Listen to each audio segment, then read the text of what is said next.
Welcome back to Hydroponics Daily, where we unpack the science behind growing better, smarter, and greener crops indoors without soils. Yes, it's hydroponics.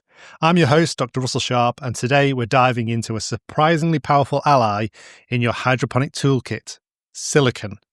Now, I have mentioned we were going to be doing quite a controversial episode on silicon. This is not it, so stay tuned. That will be coming next week, where we basically blow the lid off a lot of the claims that are made for silicon fertilizers. There's a lot of people who spend a lot of time arguing and claiming their silicon is the best and the most powerful and super duper and actually naming other people's products and saying they're terrible. Well, a lot of people might want to get into their bunkers for next week's episode. Today's episode, though, is about why you would want to use silicon and why is silicon a good element to put on your plants. Now, when you think of essential plant nutrients, what comes to mind?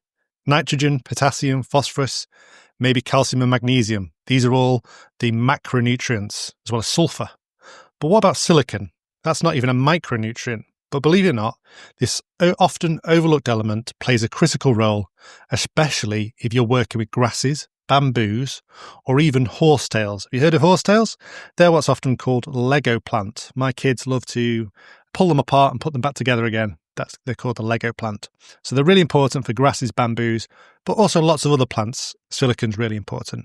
So in grasses and bamboos, they're called silicon accumulators or hyperaccumulators.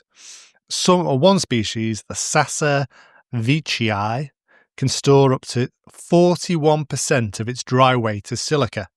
That's almost half their body weight in microscopic glass. Now, they wouldn't be doing that if it wasn't going to be doing something. So why do they do it? And it's basically a clever defense mechanism. These plants form specialist silica cells that deter herbivores.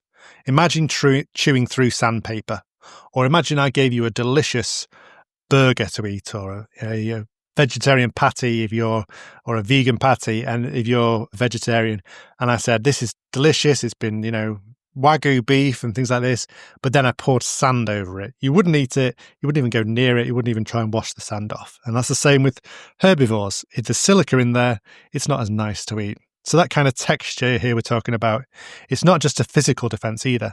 Silicon has been shown to boost tolerance to environmental stresses, or as we call them, abiotic stresses. This means heat waves, drought, ozone. The plant cell is just a lot more resistant to stresses because silicon is building up in the cell walls, making it like glass. So calcium and silicon are really important for cell wall strength. Okay, so silicon is protective, not just curative. You don't put it on as a curative thing when your plants go problem. So don't wait until your plant's under attack. It's too late. You need to apply it before it attracts. And plants absorb silicon as silicic acid. And you may have heard of monosilicic acid. And next week's episode is going to sort of blow the lid on what monosilicic acid is and what products contain them, or which ones don't.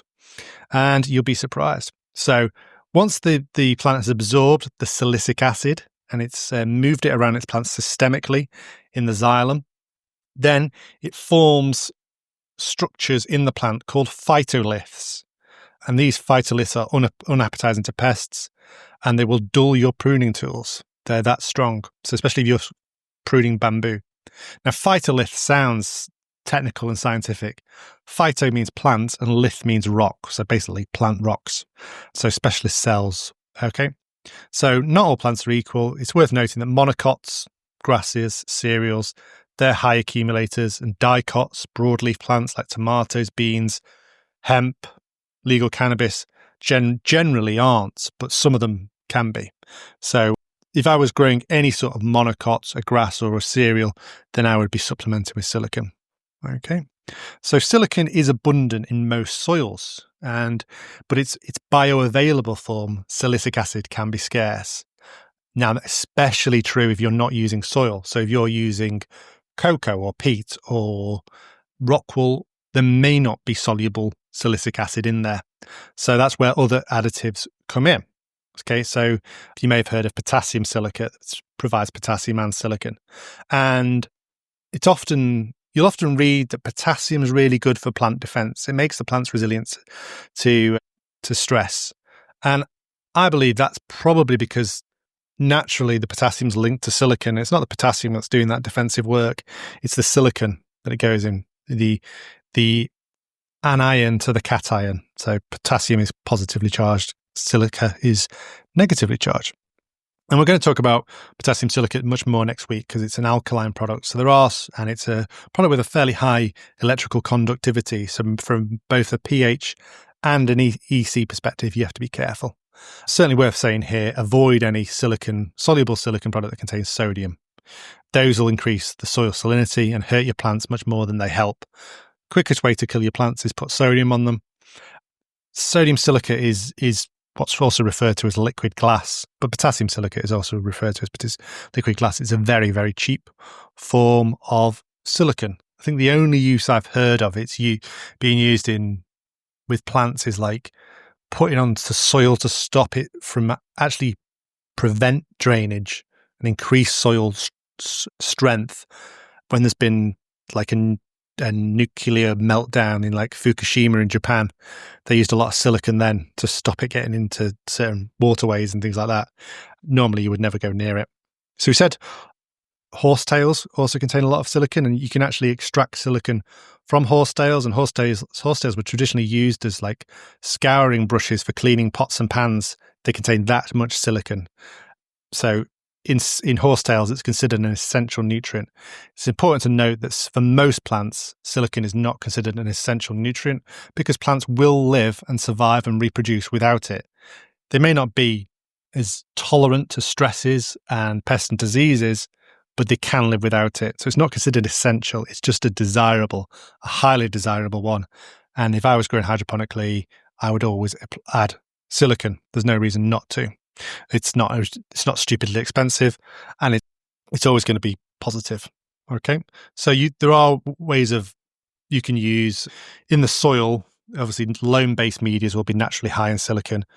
If you were using a bamboo shoot mulch or something like that, grass cuttings and things like that, but normally you're going to be using a silicon fertilizer. It's important to know that most silicon fertilizers won't be classified for use on organic crops. I think at Utrema we've got the only not organically certified, but an organically approved silicon fertilizer called C Silica. So that can be used in the UK and the EU on organic crops. That's basically its only benefit. It's not super duper silicon. It's not better than anyone else's silicon. It's just an organically certified one, because we know the rules and the regulations and what we need to do to produce a silicon-based product that is organically certifiable and can be used in organic sustainable systems.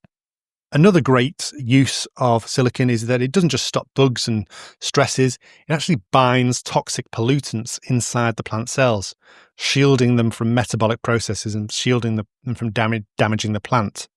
So that's a really good use of heavy metals. We can really stop the plants dying or being poisoned by heavy metals. So fantastic use of silicon there, binds them in that sort of solid glass phytolith.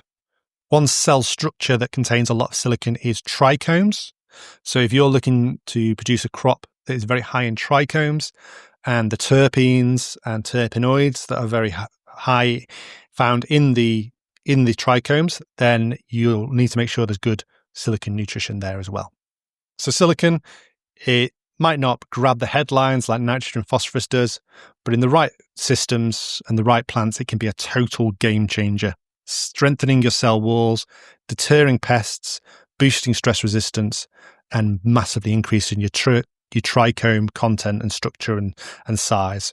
So if you're growing a plant that struggles in hydroponics because there's no silicon naturally in the growing media or in any of the base fertilizers, that's an important point to note. None of the base fertilizers will contain silicon.